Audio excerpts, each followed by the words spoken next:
you feel like you're in a funk, what you're going to do is you're going to close your eyes and make sure you can close your eyes without wondering about what's going on around you. You need to be able to close your eyes peacefully.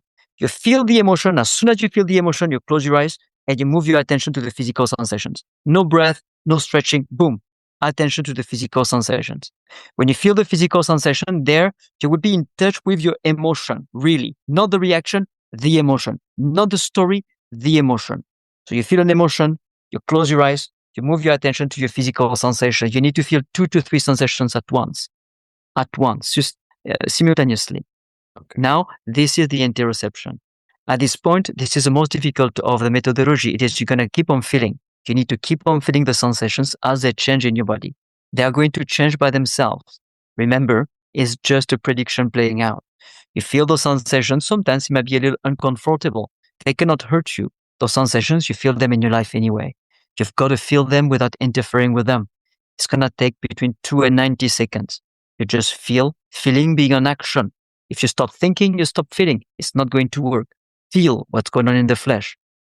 After a little while, the sensations are going to disappear. They're going to abate. At this point, you open your eyes.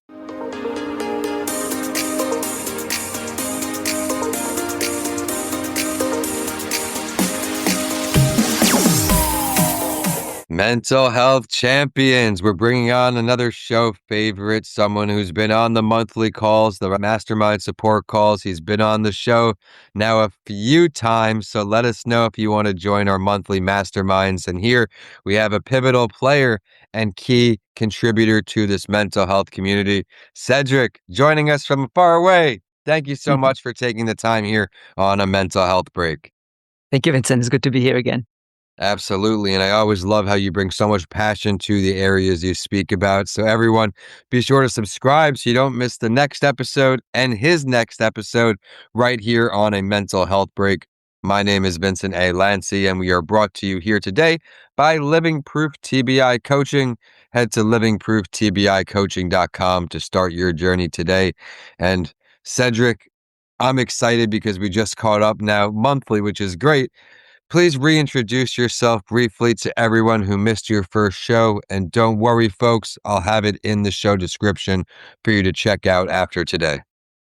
Right. So my name is Cedric Bertelli. I am originally from France. I'm currently in Oakland, California. We created a nonprofit corporation called the Emotional Health Institute in 2019. We, being myself and a doctor from France, Dr. Jacques Fumex. And through the Emotional Health Institute, we are creating a methodology called emotional resolution, or MRES. And this methodology allows us to resolve debilitating emotional patterns such as depression, anxiety, PTSD. And the difference is we do not manage the emotional difficulties. It's a resolution. So the emotion, the anxiety, for example, would be resolved and not coming back. And so this is what we do. And it goes so much deeper than that. So while we're talking about it, we might as well just keep going in and keep driving in, right? We're going to talk about the origin and really how that relates to your personal mission, which I love, Cedric. Well, the mission is really to help people stop carrying so much emotional weight for a lifetime. The emotional weight that you have to manage, to control, or to deny. The mission is to make MRES, emotional resolution, as accessible as we can. Right now, we started a great partnership with a company called Lilouye. We work with a survivor of sex trafficking in the US, in Africa. So we're very happy to do this collaboration. And we just finished a clinical study with UCLA on physicians, nurses that are very stressed, close to burnout, and evolve in a very stressful environment. And the results obtained with MRES are exciting, are very good. So finally, we can prove, so to speak, clinically, the effect of this work. So that's exciting to us. Well, yeah, I'm so happy for you continuing to make a difference in new ways. And everyone, be sure to stick around to the end of the show to make sure you find out how to follow all this great work online. And is there any maybe common early signs you're seeing, maybe if you want to dive into trauma or you want to dive into anxiety, addiction recovery, or emotional resilience? It's up to you. But is there any common factors or anything common you're seeing to help our audience who's tuning in for that specific help? I think often we know that we feel anxious. We know that we're anxious. We know that we're afraid. We know that since this one thing happened to us, we feel different. And sometimes we don't even know what might have happened to us. We just know that we don't feel content. And there is a buffer between us and life, so to speak. Answering your question is a bit difficult because it's going to be different for everybody. Just the answer is if you feel in a funk, if you feel like you're not free, so to speak, in your life, right? Chances are you're carrying some emotional difficulties that are not supposed to be here. Well, that's just so powerful. And everyone, it makes you recognize you're not alone and you shouldn't compare your journey or your path to anyone's because there's so many different factors and variables that go into that. I guess now we can pivot into maybe starting points. You have so many great techniques, right? And we're just talking about the MRES here. You want to give a little sneak peek, a little more dive into that? Sure, absolutely. MRES is really built on how the brain constructs emotional difficulties. I don't have to go into details, but a debilitating emotional pattern is nothing else but an outdated prediction from the brain. Your brain is recognizing today in your current environment some elements that were present during a specific traumatic event, a specific moment when you dissociated because of stress. Right. When your brain recognizes a stimulus, a trigger, an element in your current environment that was present during a past trauma, your brain is going to predict instantly what physical sensations you're about to feel based on what was felt during this specific event related to today's elements. Now, those physical sensations, they have a name, it's called interoception. And these physical sensations is what let you know that you feel an emotion, let you know that you're feeling a funk. Those physical sensations, as I said, is just a prediction. Usually when we feel those emotional difficulties, we control them. We deny them, we take a breath, we have booze, we go meditate, we do something to control so we can regulate the way that we feel so we can go back to a place of more peace. But every time we control them, we maintain the pattern. What we found with MRES is that you must feel those sensations. You must feel this prediction that never lasts longer than 90 seconds. At the end of the prediction, if you do not impact it by breathing, by trying to make yourself feel better, at the end of the prediction, your brain is anticipating to be hit by some kind of danger. But obviously, nothing will happen. At this very instant, the prediction will be updated. Wow. So eye-opening and just so relatable in so many ways as my brain's going through my own personal past traumas, triggers, and all these things you're talking about, how I've found ways to move past them. You're talking about breathing, right? You just mentioned breathing, little breath work. Yes. Any other tips and tools you want to share for our audience? So when it comes to MRES, I will tell people, do not breathe. When you feel that there's a problem, do not breathe. You feel like you're in a funk. What you're going to do is you're going to close your eyes and make sure you can close your eyes without wondering about what's going on around you. You need to be able to close your eyes peacefully. You feel the emotion. As soon as you feel the emotion, you close your eyes and you move your attention to the physical sensations. No breath, no stretching, boom. Attention to the physical sensations. When you feel the physical sensation there, you will be in touch with your emotion, really. Not the reaction, the emotion. Not the story, the emotion.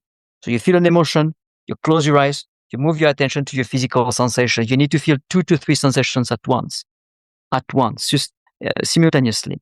Okay. Now, this is the interoception. At this point, this is the most difficult of the methodology. It is you're going to keep on feeling. You need to keep on feeling the sensations as they change in your body. They are going to change by themselves. Remember, it's just a prediction playing out. You feel those sensations. Sometimes it might be a little uncomfortable. They cannot hurt you. Those sensations, you feel them in your life anyway. You've got to feel them without interfering with them. It's going to take between 2 and 90 seconds. You just feeling being an action. If you stop thinking, you stop feeling. It's not going to work. Feel what's going on in the flesh. After a little while, the sensations are going to disappear. They're going to abate. At this point, you open your eyes. And then you can test it again. If you know what created the emotion, remember what created the emotion and notice that nothing is happening in your body. If you can do this, the emotion that you felt at the beginning before you closed your eyes will not come back. You had me so locked in there, just guided as if you were like what's that? One of those meditation apps where I had Mm, your voice on it, where you said, mm. close your eyes. It's truly wonderful. Everyone stick around for a little longer. I'll tell you exactly how to find all this great work.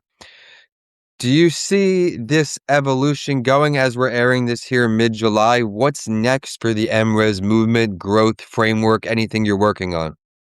Yeah, so right now what we are working on is really to get this clinical study by UCLA to be published. It's not in my hand, it's in the hand of UCLA. So we are not in a hurry, but we're excited. So that's what's going on. And consolidating this relationship with Luluye and impacting people that really need this work and creating more collaboration, doing more non-profit work, more volunteering work. And the next thing I would say is we're going to do more research as well. So putting more attention, more effort. We need to gather more fund, more money, because you need money to do research, and researching other population to show it. I love that, and I can't wait for everyone to be able to follow your journey now. But you just talked about raising money, fundraising. Mainly that's that entrepreneur show conversation. But say there's someone in the health space who needs to do just that. Do you have any tips for how you got started funding money in your space? We're just starting, so we used a platform called Zephy, for example, to create campaigns. And then it's social media. We do a lot of talks. We do a lot of podcasts. We put a whole case studies book together so people can understand the impact of the work and how it helps others. We want to make this work accessible to everybody. So it's a lot of communication, conferences, the board members doing digital actions, talking to people. So it's everybody is doing his part, so to speak. There is no, at least I didn't find any magical trick yet. Are you California specific? Are you also virtual so you can be international? Or what can you please describe to us who can work with you? We're international. We are based in the US and we all work via Zoom, or we can work from anywhere. Like after you, I have a client from South Africa. So we work everywhere, and we establish in the US, in France, and in Japan. So the Emotional Health Institute has three main poles: US, Japan, France. So we can do sessions in French, English, Japanese, Spanish. We have people in Sweden now doing sessions. So we're definitely international. You found a way to go back home to France a little bit, get some love there, start the business. That's really awesome. I hope you were able to reconnect with a lot of people. But before we get all of your contact info, where to find your stuff, if there's anyone struggling listening on to this podcast today, Cedric, right, and they really could use some words that aren't their own, right? They need a push in the right direction. What can you offer them? Wow. Okay, maybe one thing. If you've been carrying pain or fear or anxiety, be assured that it doesn't have to be the case, right? You don't have to carry whatever happened to you, that you know it or not. It's not because you've been carrying pain for a long time that it has to stay with you. And resolving the pain that you're feeling is not taking away any value, so to speak, of what you lived. Some people sometimes have this unconscious feeling that if I let go of the pain, then it take off some of the pain that I felt when I was actually hurt. It is not the case. You suffered enough. Now you can resolve what you feel. So I would say for me is in three steps: accept that the way that you feel, adapt, and act. You have to accept what's happening in your life for yourself so you can adapt, not keeping it at a distance, not judging it, but just take it in, and then act in resolving the pain that you've been carrying.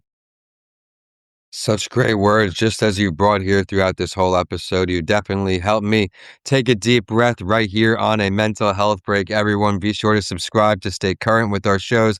And please share this episode with someone who you know could use the value in it. After hearing all the value that Cedric brought here, everyone, an international guest, Cedric, can't thank you enough. Also, folks, I'll put again his first episode in the description. His growth has been inspiring. The way he makes a difference is just equally as inspiring. Where can we find you online? The best way is to go to emotionalhealthinstitute.org. And here you will see the work, the theory behind it, the research, etc., the publication, and all wonderful practitioners that are doing this work and can support you if needed.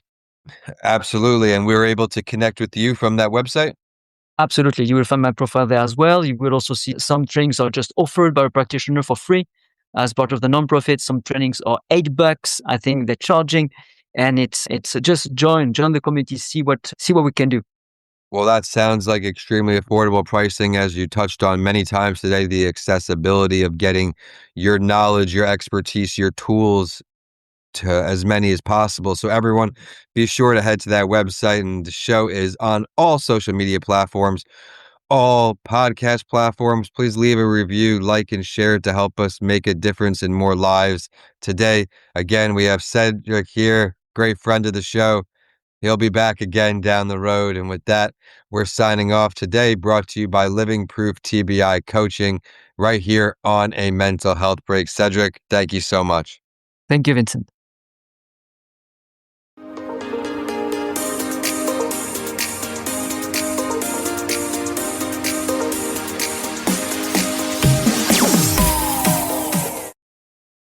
Thank you for tuning in to another episode. I would love to hear your feedback. What did you love?